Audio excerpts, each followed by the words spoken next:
बिस्मिल्लाहिर्रहमानिर्रहीम। अस्सलाम वालेकुम नाज़रीन, आप यूट्यूब चैनल देख रहे हैं। मैं इमरान खान हूँ। बड़ी ख़बर जो है वो पाकिस्तान तहरीक इंसाफ के साबिक़ वज़ीर-ए-आज़म इमरान खान साहब और बानी चेयरमैन तहरीक इंसाफ के जो हैं उनके ख़िलाफ़ एक नया मुकदमा खुल गया है और FIA ने इंक्वायरी का फ़ैसला कर लिया है। इसमें इमरान खान साहब से तहकीकात की जाएंगी। ये जो मामला है इसमें इमरान खान साहब का जो ऑफिशियल ट्विटर या जिसको X अकाउंट कहते हैं वहाँ से शेख मुजीबुर रहमान की वीडियो अपलोड करने पर FIA साइबर विंग ने इंक्वायरी का फ़ैसला किया है। मामला ये है कि गद्दार कौन के नाम से एक ट्वीट इमरान खान साहब के अकाउंट से अपलोड हुआ और उस ट्वीट के अंदर ये क्वेश्चन किया गया था कि उस वक्त के मिलिट्री जर्नल जो थे वो गद्दार थे या शेख मुजीबुर रहमान गद्दार थे। और हुमूदुर रहमान कमीशन की जो रिपोर्ट है उसका हवाला इमरान खान साहब की जानिब से दिया गया था उनके ट्विटर अकाउंट के ऊपर। ज़राए के मुताबिक 26 मई को Imran Khan official X handle से शेख मुजीबुर रहमान के नाम पर एक प्रोपेगेंडा वीडियो ट्वीट की गई। बानी PTI इस वक्त खुद अडयाला जेल में कैद है, जबकि उनका official handle propaganda video upload के लिए इस्तेमाल किया गया। ज़राए का कहना है कि FIA साइबर विंग PTI के 4 लोगों से इस मामले पर बातचीत करेगा। ये 4 लोग कौन हैं ये भी आप देख लीजिए। इमरान खान साहब से, बैरिस्टर गौहर खान से, उमर अयूब से और रऊफ़ हसन से, इनसे बातचीत करेंगे और FIA टीम इस बात का तयन करेगी कि वीडियो ट्वीट इमरान खान ने खुद किया या उनकी इजाज़त से किया गया, ये देखना पड़ेगा। अगर तो इमरान खान साहब ने खुद किया या उनकी इजाज़त से किया गया तो ये एक टोटली डिफरेंट सिचुएशन होगी। और अगर इमरान खान साहब कहते हैं जी कि मेरी इजाज़त से नहीं हुआ, मैंने उसको नहीं देखा, तो फिर एक अलग सिचुएशन होगी। उसमें फिर इमरान खान साहब को ये कहा जा सकता है कि क्योंकि आपके अकाउंट से ऐसी चीज़ें हो रही हैं आपके नाम पर जो आपकी मर्ज़ी के ख़िलाफ़ हो रही हैं, तो आप बाकायदा लिख कर दीजिए, हमें बताइए कि आपकी मर्ज़ी के ख़िलाफ़ ये हुआ है। तो फिर FIA एक कार्रवाई शुरू करेगा ट्विटर के साथ या X वालों के साथ कि आप इस अकाउंट को मुअत्तल कर दें या इसको ख़त्म कर दें।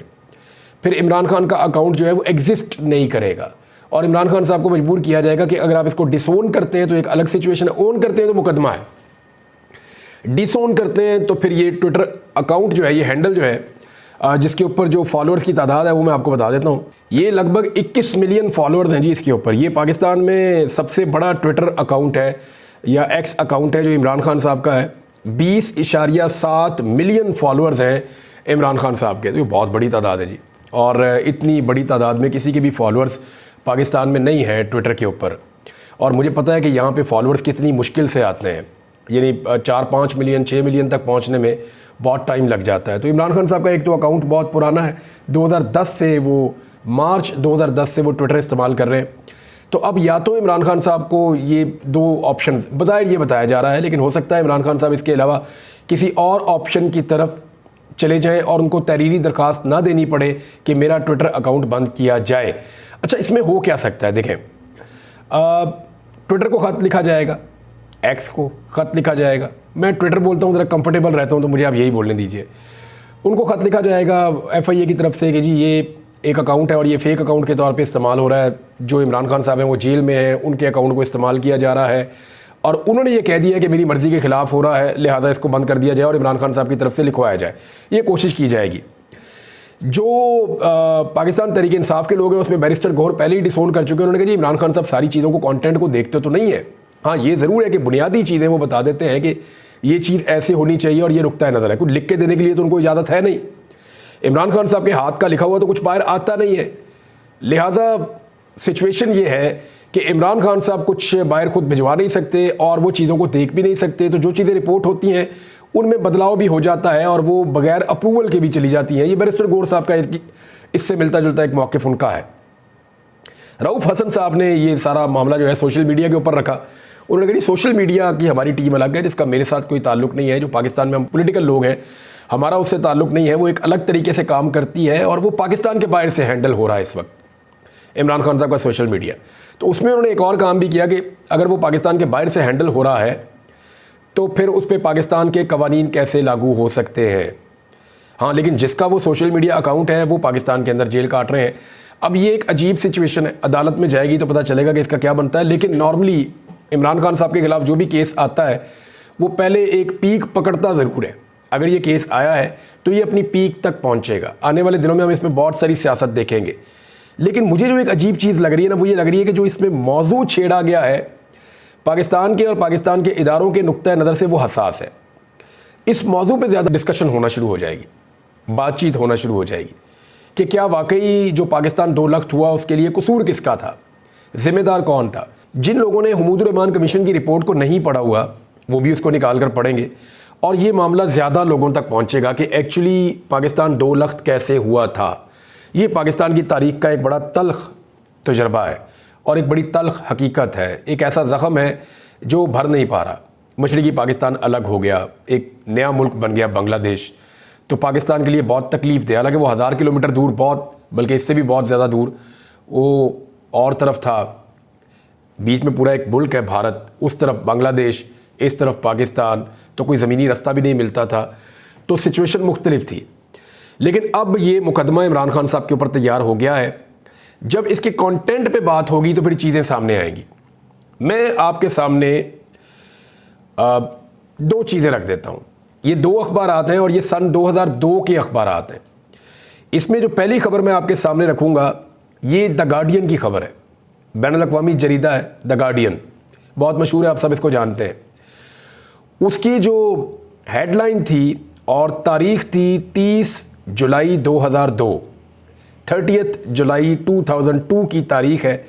और ये अखबार लिखता है, 21 साल पुराना अखबार है, मैं आपको उसमें से पढ़ के सुना रहा हूँ कि Musharraf faces storm on mission to Bangladesh, कि बहुत बौछाड़ हो गई मुशर्रफ साहब के ऊपर और बहुत ज़्यादा तनकीद हो गई जब वो बांग्लादेश के मिशन पे जा रहे हैं। अब ये खबर ये कहती है कि पाकिस्तान के फ़ौजी हुक्मरान जनरल मुशर्रफ 1971 की जंग आज़ादी से 3 दहाइयों पर मुहित तल्ख इल्ज़ाम तराशियों को ख़त्म करने की एक नई कोशिश में सख्त सिक्योरिटी में कल बांग्लादेश पहुँचे हैं। ये जब पहुँचे बांग्लादेश तो उसके बाद ये रिपोर्ट हुआ। अच्छा, इसमें यह बताया गया है कि वहाँ पे तलबा और जो शहरी हैं वो हड़ताल भी कर रहे हैं और मुजाहरे भी कर रहे हैं। जिस वक्त परवेज़ मुशर्रफ साहब 2002 में जुलाई में पहुँचे बांग्लादेश, उस वक्त वहाँ पे प्रोटेस्ट हो रहे थे, एहतजाज हो रहे थे, हड़ताल की मनसूबाबंदी की गई और जनरल मुशर्रफ के दौरे के ख़िलाफ़ मुजाहरे भी किए गए। तो जनरल मुशर्रफ को तलबा और इंसानी हकूक़ की तंजीमों ने बहुत ज़्यादा उनका मुखालफत की, उनका इस्तकबाल नहीं किया और उन्होंने कहा कि इस्लामाबाद जंग आज़ादी के दौरान पाकिस्तानी फ़ौजियों के मज़ालम पर माफ़ी मांगे। और उनका दावा यह है कि पाकिस्तानी फ़ौजियों के हाथों 30 लाख अफराद हलाक हुए, ये उनका दावा है। अब ये जो बांग्लादेश का रवैया था जब परवेज़ मुशर्रफ साहब ने ट्रैवल किया सन 2002 में बांग्लादेश का, और वो इस मिशन पर गए कि बांग्लादेश और पाकिस्तान के ताल्लुकात बेहतर हों, और वो जो एक बहुत लंबा एक अरसा है जिसमें मुखालफत रही और तंग नज़री रही और एक दूसरे को भाइयों या दोस्तों की तरह नहीं देखते रहे, तो उस चैप्टर को ख़त्म करना चाहते थे, तलखियों को ख़त्म करना चाहते थे परवेज़ मुशर्रफ मशरक़ी पाकिस्तान बनने के या बांग्लादेश बनने के 30 साल के बाद, सन 2002 में। 31 साल हो चुके थे उस वक्त तक, या 31 साल होने वाले थे उस वक्त तक। तो दूसरी खबर जो मैं आपको बताऊंगा ये उससे अगले दिन की है। ये है जी 31 जुलाई 2002 की खबर है और ये खबर है द टेलीग्राफ की। ये भी एक इंटरनेशनल जरीदा है और ये क्या लिखता है कि मुशर्रफ अपॉलोजी टू बांग्लादेश, कि मुशर्रफ ने बांग्लादेश से माफ़ी मांगी। परवेज़ मुशर्रफ ने बांग्लादेश से किस बात की माफ़ी मांगी? अब ये बड़ा सवाल है जो आपके दिमाग में आ रहा होगा। तो उस दिन परवेज़ मुशर्रफ साहब ने बांग्लादेश से कहा, ये बात आज से 21-22 साल पुरानी है और परवेज़ मुशर्रफ साहब उस वक्त पाकिस्तान के स्याह और सफ़ेद के मालिक थे, पाकिस्तान के सदर थे और पाकिस्तान के आर्मी चीफ थे। तो उन्होंने बांग्लादेश में माफ़ी क्या मांगी? तो ये खबर क्या कह रही है कि पाकिस्तान के सदर परवेज़ मुशर्रफ ने कल एक जुर्रतमंदाना इक़दाम उठाया जब उन्होंने 1971 में उनके मुल्क से आज़ादी के लिए बांग्लादेश की जंग में होने वाले मज़ालम के लिए वाज़े तौर पर माफ़ी मांगी। जनरल मुशर्रफ का अफसोस का इजहार किसी पाकिस्तानी फ़ौजी हुक्मरान का पहला बांग्लादेश के सरकारी दौरे के दौरान सामने आया। उनके अल्फाज को मिला जुला रद्द-ए-अमल मिला। बांग्लादेशी हुकूमत ने उनका खैर मकदम किया, लेकिन मुल्क की अपोजिशन ने उनके इशारे को नाकाफ़ी करार दिया। बांग्लादेश की जो गवर्नमेंट थी उन्होंने कहा जी बहुत अच्छी बात है, परवेज़ मुशर्रफ साहब ने माजरत की है मज़ालम के ऊपर, लेकिन बांग्लादेश की अपोजिशन ने कहा जी ये काफ़ी नहीं है, और करनी चाहिए। अब परवेज़ मुशर्रफ साहब ने कहा क्या था, कुछ लिखा था और कुछ कहा था, मैं आपको बता देता हूँ। तो परवेज़ मुशर्रफ साहब ने वहाँ पे जो हाथ से लिखा हुआ नोट छोड़ा, उसमें उन्होंने लिखा, your brothers and sisters in Pakistan share the pain of the events in 1971। He wrote, the excesses committed during the unfortunate period are regretted.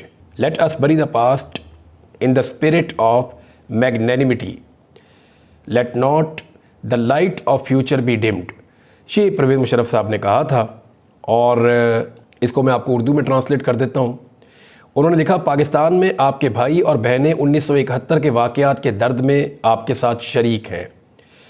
बदकिस्मती से उस दौरान होने वाली ज़्यादतियों पर हमें अफसोस है, जो ज़्यादतियाँ उस दौरान हुई उन पर हमें अफसोस है। आइए हम माजी को अज़मत के जज्बे से दफन कर दें, मुस्तकबिल की रोशनी को हम मदम नहीं होने दें।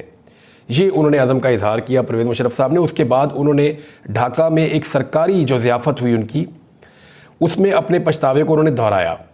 बांग्लादेश का दावा है कि 1971 की जंग में 30 लाख लोग मारे गए थे और पाकिस्तानी फ़ौज को अनगिनत मजालिम का उन्होंने ज़िम्मेदार ठहराया था। ये बांग्लादेश का दावा है, इस पे परवेज़ मुशर्रफ साहब ने कोई बात नहीं की थी, लेकिन उन्होंने वहाँ पे एक माजरत की थी और अफसोस का इजहार किया था ज़्यादतियों के ऊपर परवेज़ मुशर्रफ साहब ने।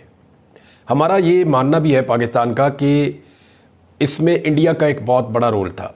मुक्ति बानी का आपको पता है कि एक किरदार था। मोदी साहब जो है वो इनमें कुछ चीज़ों को पहले खुद भी एक्सेप्ट कर चुके हैं।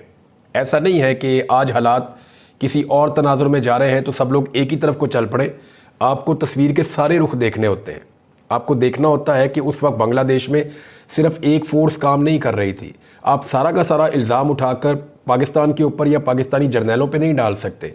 हाँ, जब हमने अपना एहतसाब किया, हुमूदुर रहमान कमीशन की जब रिपोर्ट आई और वो चीज़ें हमारे खाते में जितनी पड़नी थी वो पड़ गई, लेकिन इंडिया ने भी कहा है कि उन्होंने भी कार्रवाइयाँ डाली थी, उन्होंने खुद एक्सेप्ट किया है, और बहुत सारे और एलिमेंट भी थे।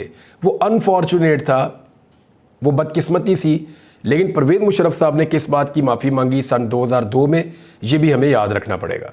बहरहाल इसमें क्या होता है आगे चल के हम देख लेते हैं, क्योंकि नॉर्मली जो इमरान खान साहब के खिलाफ मुकदमा होता है वो बहुत आगे तक तो जाता है। अच्छा जी, सर्कुलेट होने वाले एक लेटर के मुताबिक जब इमरान खान साहब से टीम ने रब्ता किया और इमरान खान साहब से कहा गया जी कि आपकी इन्वेस्टिगेशंस की जाएंगी, और FIA की साइबर क्राइम की जो टीम है उन्होंने इमरान खान साहब को जब टच किया तो उस पर इमरान खान साहब ने जो जवाब दिया वो मैं आपको पढ़ के सुना देता हूँ। उनकी अपनी राइटिंग में मुबैना तौर पे ये जवाब है। उन्होंने कहा, I will only join the investigation in the presence of my lawyer, कि मैं सिर्फ अपने वकील की मौजूदगी में इन्वेस्टिगेशन को ज्वाइन करूँगा। And the above allegation is absolute nonsense. तो एब्सोल्युटली नॉट से एब्सोल्यूट नॉनसेंस। तो इमरान खान साहब ने इसको फारग कर दिया अपनी तरफ से और ये कहा कि मैं वकला की मौजूदगी के अंदर ही इसके ऊपर बात करूंगा। एक और बड़ी खबर नाज़रीन ये है कि NA-48, देखें, इस्लामाबाद के 3 हलके बड़े ख़तरे में और उनकी बहुत ज़्यादा सिग्निफिकेंस है। वजह यह है कि अगर इस्लामाबाद के 3 हलकों का नतीजा बदल जाता है तो पूरे पाकिस्तान के इलेक्शन मुतनाज़े हो जाएंगे। पूरे पाकिस्तान के इलेक्शन बशकूक तो पहले ही थे, मुकम्मल तौर पे मुतनाज़े हो जाएंगे। और यहाँ पे दिखाई दे रहा है कि जो जस्टिस तारिक महमूद जहांगीरी की अदालत है वो इंसाफ देने पर तुली है और फॉर्म 45 मांग रही है तमाम उम्मीदवारों से। उम्मीदवार फ़िलहाल नाकाम है फॉर्म 45 जमा करवाने में, और ROs भी अदालत में पेश नहीं हो रहे, तो 15-15 हज़ार रुपये तो उनको जुर्माने हो गए हैं। देखना ये है कि ये मामला किस सिमत में जाता है और क्या अदालत को जीतने वाले जो उम्मीदवार हैं जिनको फॉर्म 47 पे जिताया गया उनके नोटिफिकेशंस मुअत्तल करने पड़ेंगे, क्या यहाँ पे नताइज बदल जाएंगे और अदालत जो है वो फॉर्म 45 के मुताबिक फ़ैसला सुना देगी। क्योंकि जो फॉर्म 45 जमा करवाए हैं मुस्तफ़ा नवाज़ खोखर ने, वो मैच कर गए हैं पाकिस्तान तहरीक इंसाफ के और दीगर जमातों के फॉर्म 45 के साथ, लेकिन इलेक्शन कमीशन के फॉर्म उसके साथ कैसे मैच करेंगे, वो तो किसी और तरह के हैं। तो अब ये एक नया फड्डा खड़ा हो जाएगा। एक और बड़ी खबर जो लाहौर हाई कोर्ट से है वो ये है कि इलेक्शन कमीशन को 1 हफ्ते का टाइम दे दिया है लाहौर हाई कोर्ट ने कि जो 6 जजेस को बतौर ट्रिब्यूनल जजेस तैनात किया जाना है उनको तैनात किया जाए, ट्रिब्यूनल्स जो है वो कायम किए जाएं। क्योंकि इलेक्शन कमीशन ये नहीं कर रहा था, धांधली बहुत ज़्यादा हुई है, दरख्वास्तें बहुत ज़्यादा हैं, फ़ैसले बहुत ज़्यादा करने हैं, तो 2 जजेस वो काम नहीं कर पाएंगे। लिहाजा 6 दीगर जजेस को अवॉइड किया जा रहा था इलेक्शन कमीशन की जानिब से, लेकिन 1 हफ्ते का वक्त दे दिया है लाहौर हाई कोर्ट ने। अब ये करना पड़ेगा, इसके भी बड़े असरात आएंगे पंजाब के धांधली ज़दा इलेक्शन के ऊपर।